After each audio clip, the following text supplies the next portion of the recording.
Hey, after my last video on the unhappy couple, I've received quite some messages about divorce and what to do if you're in an unhappy relationship.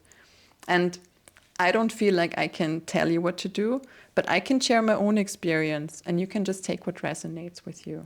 So I have been happily divorced for quite a while. We've been separated since 4 years, and I'll be honest, it hasn't been easy from the beginning, but now we're in a really beautiful place. We live in 2 separate apartments in the same building.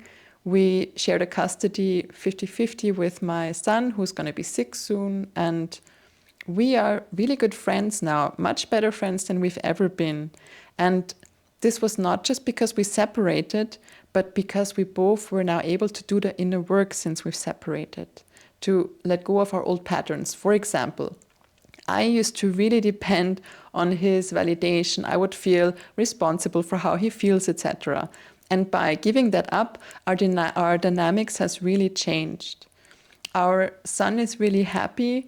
He has a really deep relationship with both of his parents, and he never experiences us fighting or bickering or anything like that, because there is no negative energy between me and my ex-husband.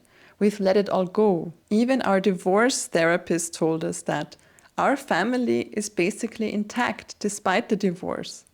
And she also said that she sees more and more couples who split up in a peaceful way. And yes, of course, at the beginning, it's painful. I was really upset as well, even though I took the decision, letting go of all those dreams you had. But the new things that came in just completely made up for that. And yeah, also my husband was very upset at the beginning, but already after some months, he told me that he's so thankful that I had the courage to end it. There's so many levels to a relationship. There's the love relationship, there's the relationship you have as parents, there's the friendship.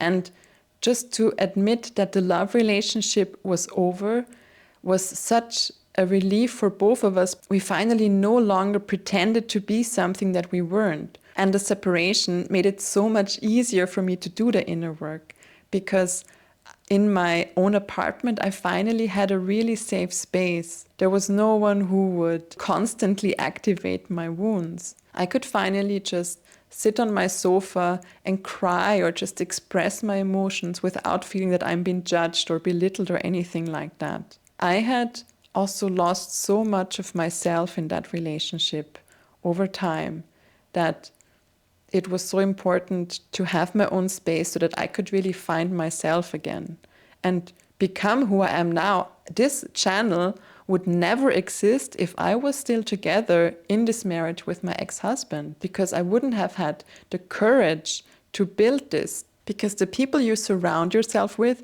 have a huge impact on you.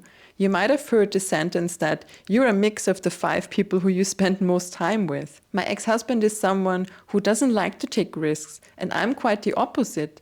But by being together with him, I just became more and more fearful and insecure about myself. And if you're in a place right now where you are not sure what to do, then I would give you one important meta advice, which is take advice from people who already live a life that you would love to live. So if you are in an unhealthy relationship, don't ask your friends who are also in an unhappy relationship about advice. This is such a heated topic, and people will most likely just reflect back to you their own inner fears and insecurities. I can give you an example. When I told a family member that I've separated from my ex-husband, she immediately responded with, "Oh my God, but what's about the kids, etc." And after 2 minutes, she broke down suddenly in tears and said that she admires my courage because she never had that courage to leave her own marriage because of the kids. And that's another heated topic. What about the kids? What is best for them? Here is my perspective. We don't teach our children by what we tell them, but by what choices we take and how we live our life. So if you are giving up yourself, your joy, your dreams, in order to function in and maintain a family system that doesn't fulfill you and that doesn't serve you, just to provide a stable home for your children, then this is what you're teaching them for their future lives. In other words, your children are most likely going to end up in a very similar situation as yourself. So if you want to truly support your children, then take now the decisions, the very actions that you would recommend them to do if they were in your exact situation.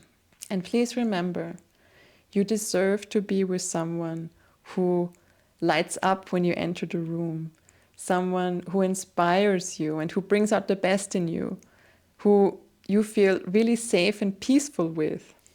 And so does your partner.